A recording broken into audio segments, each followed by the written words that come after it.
Hi. So today's Monday, August 17th, 2015. Marco Larson, Michael Masterson are on camera. Cheryl Revkin, Mark Simon doing the interview. And Michelle, why don't you tell us your full name and your position here? Sure. I'm Michelle Koenig-Barritt, and I'm the Director of Donor Relations here at St. Anne's. Mm-hmm. How do the donor relations work exactly? So I like to liken myself to a concierge. I try to make sure that our donors have a great experience contributing their time and money to St. Anne's. I've been with St. Anne's since 2001. It was my first job at a graduate school. And I started when we were working on our transitional housing project and worked here for 5 years at that time. And worked primarily on transitional housing, and then I left for a couple of years and came back, worked in our mental health department and our family-based services department, and I've been with our development department for about 2 years now. That's great. So you really have a broad background for the whole operation, really. I do. I always say it's pretty easy to be in development here at St. Anne's because I know how great the programs are, how tight the programming is, and how wonderful they are. Do you know why it started in the first place, why St. Anne's was formed?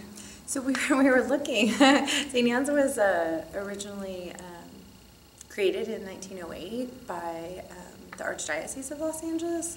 We don't have any current relation. I mean, we have a lot of donors that are also Archdiocesan members, but we don't receive any funding from the Archdiocese of Los Angeles.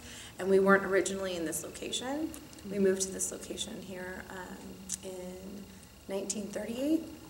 And then the Franciscan sisters began their sponsorship of St. Anne's in 1941.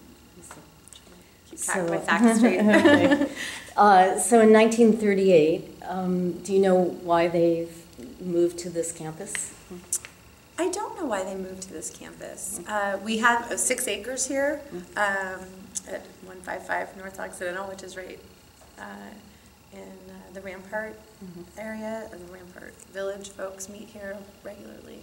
And there was a street that used to go through, Glasell Street, cut the campus in half, and in like 2003, we vacated that street and enclosed our campus so that it's the 6 acres altogether. But it's a maternity home. It was traditionally a maternity home, so people would come here. So it's basically a nonprofit. We are a nonprofit, 501c3. And it's religious-based?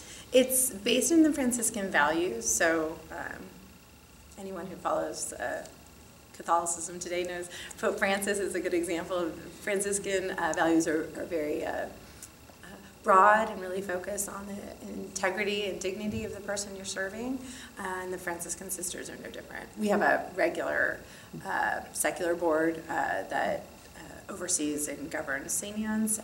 We receive government funding, we receive private funding, and then the Franciscan sisters are called corporate members, so they oversee any changes to bylaws or any governance changes.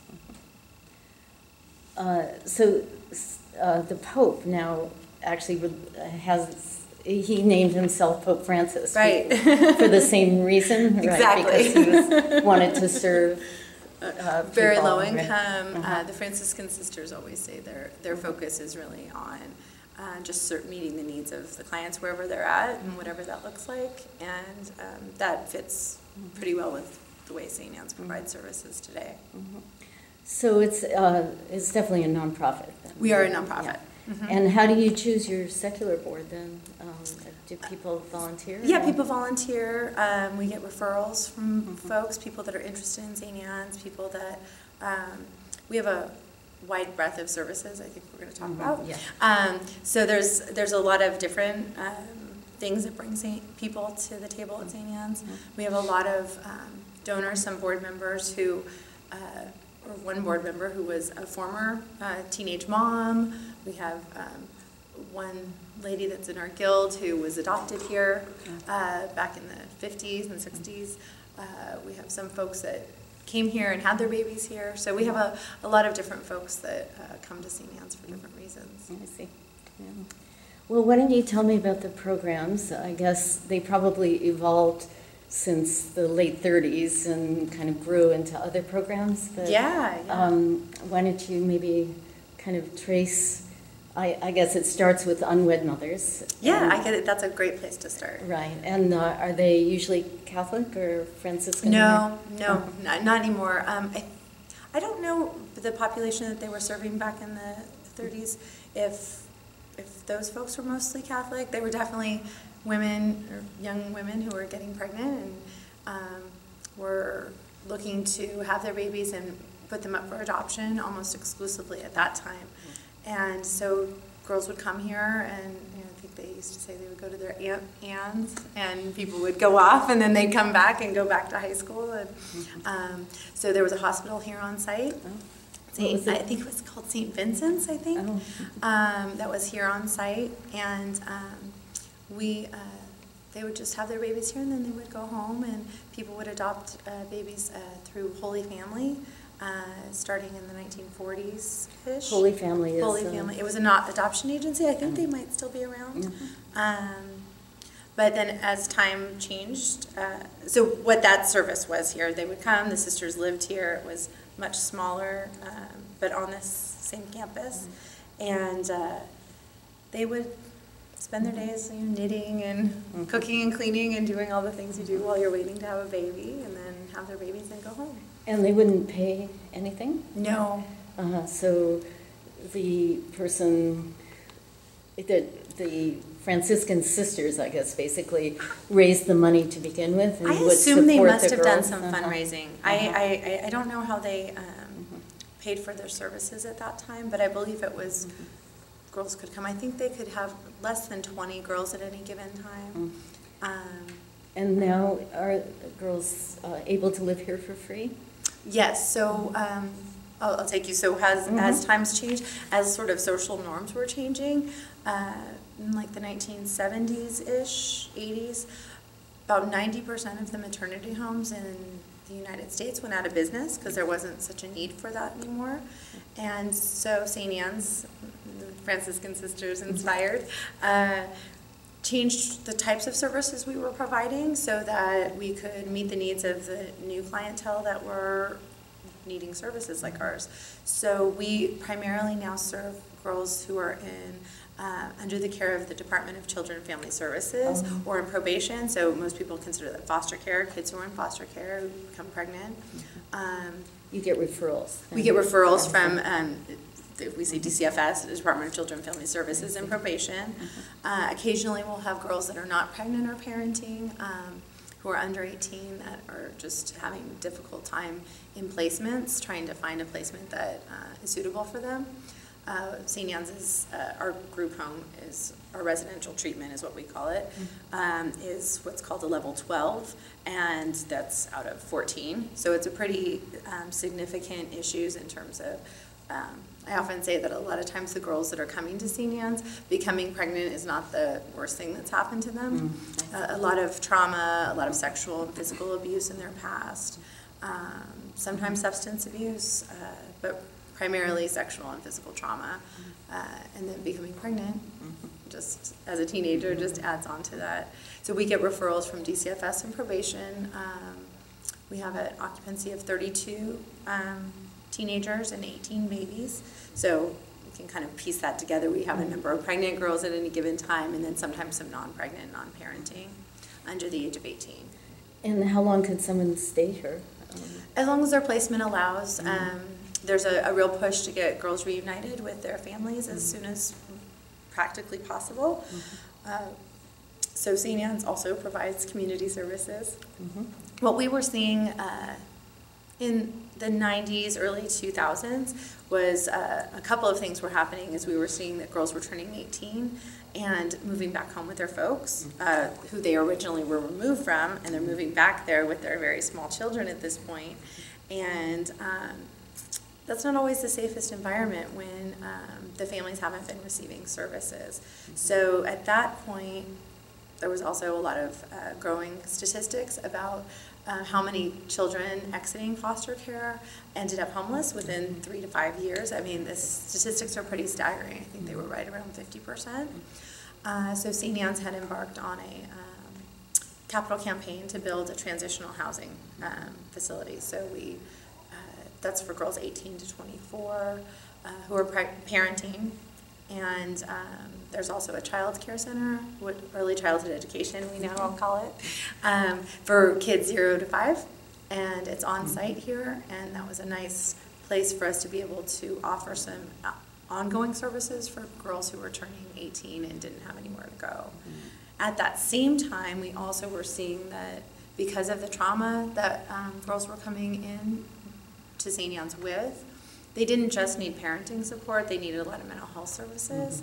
So we really expanded our mental health services at that same time, early 2000s. And so those two things at the same time, the transitional housing and the mental health services, really served to augment services that we were providing, both to the kids and to the moms. Then we were seeing that because there was that push to reunite families as soon as possible, there's really a need for the entire family to receive mental health services and services in general, because if your situation is so dire that your children are getting removed from your home, often you need a team of help to get you to a place that you could really stabilize your family. So St. Anne's really expanded our community services, so both for mental health, doing community work outside of St. Anne's. We call it the Blue Gates, because you walk up, you can see St. Anne's has really distinctive blue gates that everybody knows. Once you're inside, you're on St. Anne's campus. So expanding our services outside of St. Anne's Blue Gates, as well as providing services to families that are at risk of having their children removed, or families that have had their children removed, but maybe need some assistance getting their family stabilized. So that was our family-based services program, which is our community-based programming. So you have a staff of social workers and then mental health workers also? We have about 300 staff. We have a lot of early childhood education folks as well. Last year we expanded our Head Start programming, which is obviously early childhood education, here in the community. So we have 5 off-site child care centers, early childhood education centers. Off-site? Outside the Blue Gates here, and there are little Blue Gates all throughout Silver Lake and the surrounding Rampart area. Really? There's 5 of them. We serve, my numbers might be a little bit off, but I think upwards of 500 families in the community. Wow, that's fantastic. It's really needed. Yeah, right? Yeah, absolutely. Do you have to turn people away, or? We keep a waiting list for sure. I don't know of any of our programs that don't have folks that we either refer to other agencies or that are on our waiting list, because the needs of this community, and it's all free of charge, are pretty significant. Yeah. I noticed there's a charter school sort of at the edge of the campus. There is. Is that a school that you run? So again, another kind of St. Anne's innovation is we saw a need. There was a alternative high school here on site that was run by LA Unified, and St. Anne's wasn't just generally satisfied with the types of services we were getting. It's like a continuation school. It was like a continuation school, and one of our board members, Andy Bogan, really had a heart for the need of balancing education for girls to be successful, because by the time we're seeing a lot of our clients, they're really behind in school already. That's that sort of bifurcated approach where we started doing a lot more on the early childhood education side, because there's a lot of statistics that show if you can get into a good program, you can really increase your success at school. And then on this high school side, so New Village Girls Academy. That's the name of the charter school. Isn't the name of the charter school on site. It's one of the only all-girls charter schools in California. We got a special approval from the state to do that based on the trauma that a lot of the clients are seeing. And that serves young women in the community. Some of them are parenting in addition to St. Anne's clients. They have a student population of about 150. In full disclosure, I'm also on the board over there, so but it's a separate 501c. It's a separate 501c. So there might be some other girls from the community who would choose to go to that charter school. Right now, there's about, I think, 17 girls from St. Anne's that are going to school there, but there's about 140 girls that go to school. I see. And then what about the Head Start program? Is that also open to the community? Yes. It's not just kids who are living here? No. It's, they have to meet income requirements, which are pretty significantly low, but there's never. And does that Head Start program include the early Head Start for infants, or? We do.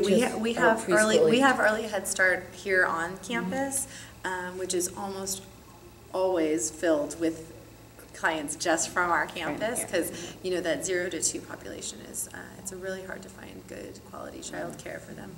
But the 2 to 5 population is where we serve most of our community members. Start. In the Head Start. And then what about beyond high school? I guess the residential program just goes up to 18 years old? That's correct. So if they get a high school degree, then do you do some, career counseling or college counseling or anything? There's a lot of we have a pretty heavy workforce program here. A lot of the clients are connected through the community college system. We have LA Community College, which is just right up Vermont, and there's a lot of services that are offered to former foster youth through the community college system. In other words, you could go from a foster home into a community college program. And there's actually some legislation, AB12, that was passed a couple of years ago, that allows for kids who are in the foster care system who are turning 18 to, they call it opting in. You can decide to stay in care, which allows you, it was originally envisioned for kids who are going off to like dorms and more traditional four-year institutions where they didn't have money for room and board. They would get into a good school and they would want to go, but then they didn't have money for room and board. But it's also been very useful for kids who are turning 18 who are behind in school, like a lot of our clients are, or who are trying to work and go to school, so they can still opt in. We have 12 units here. They could opt in and stay here. And stay here. They have a communal kitchen. It's not as, I guess, luxurious, I would say, as our apartments in our transitional housing, where you have your own kitchen and bedroom and bathroom and living room. But the AB12 clients, they have a communal kitchen and a single, like a bachelor pad, I guess is how you would call it. And then the kids would then go to a local kindergarten if they're over 5 years old. If they're over 5. Well, it sounds fantastic. Really, so like I was saying, we have sort of something for everybody, depending on what types of, what sort of pulls at your heartstrings. We have a lot of various services. And overall, you'd say you have a very high success rate, and girls leaving here. It's a tough population. There's a lot of factors working against our clients. We're working on reconnecting with a lot of our alumni. We just had an alumni here the other day who's going to UC Riverside. Her daughter is 7. We got to meet her and see her.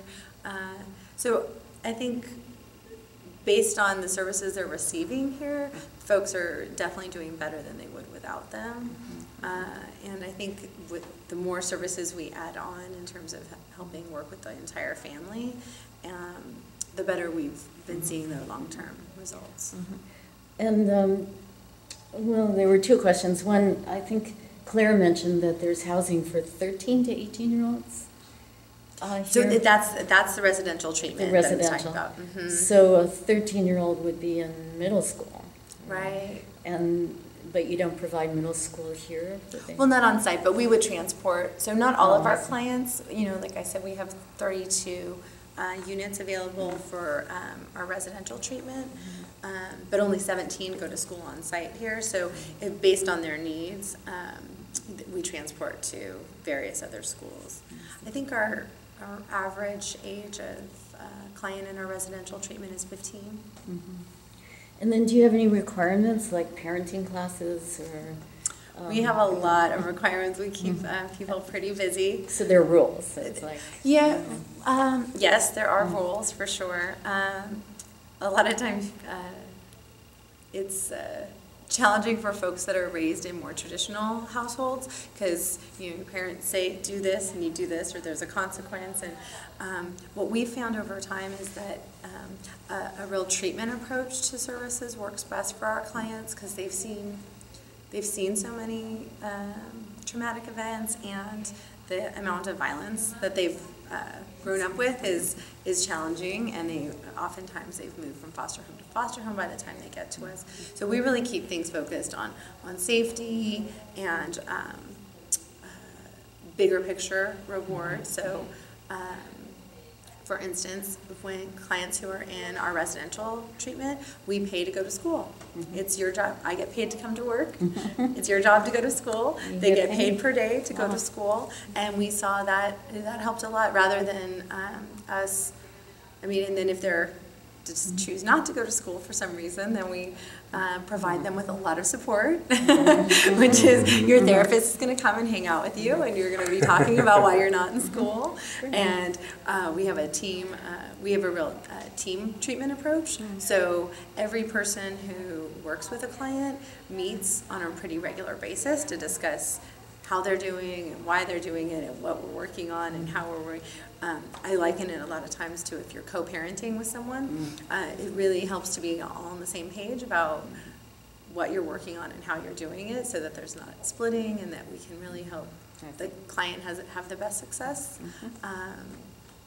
Great.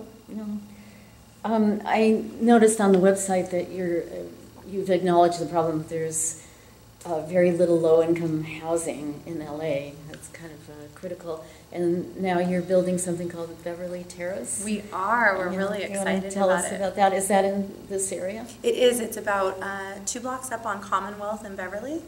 And this is something that's been a problem for a lot of our clients. So they can stay in our transitional housing up to 24 months or their 24th birthday based on the funding that we have.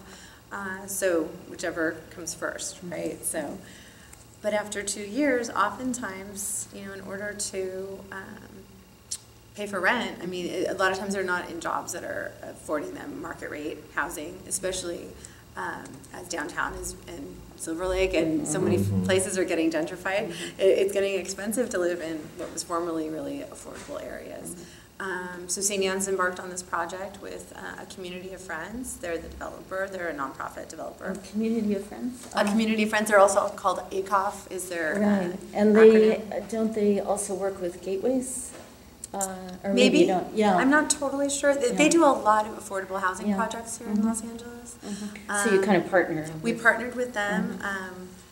We're I think what they call the operator or operating managing partner, and they're the developer. I see.